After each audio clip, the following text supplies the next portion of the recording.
The fog hung thick over Silent Hill, a suffocating blanket that swallowed the town whole, erasing the boundaries between reality and nightmare. Drawn by a letter scrawled in a familiar, yet impossible, handwriting, Daniel found himself treading the forgotten streets, each step echoing with the ghosts of his past. The letter had been signed by Claire, his late wife, whose death had fractured his world into 1,000 irreparable pieces.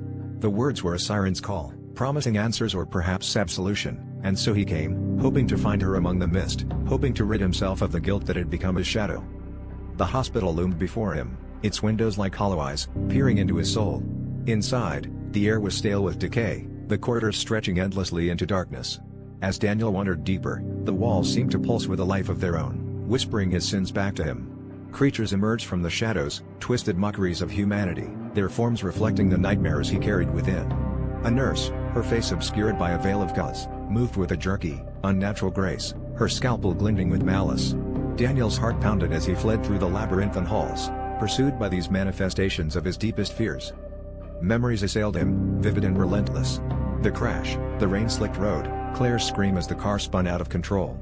It replayed over and over, a relentless loop that no amount of penance could erase. The school was next, its playground eerily silent, swings creaking in the wind. Inside, the desks were overturned, and the chalkboards were smeared with cryptic messages that taunted him with his failures.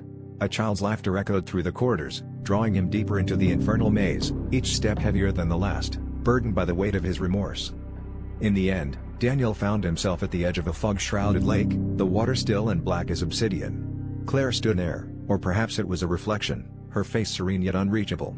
He reached out, desperate for salvation, for forgiveness, but the image flickered and dissolved into the mist. The fog thickened, swallowing him whole, as the creatures closed in, their eyes gleaming with a terrible understanding. Whether Daniel escaped Silent Hill or remained trapped within its nightmarish grasp, forever haunted by his demons, was a question that would linger unanswered, as ephemeral as the fog itself.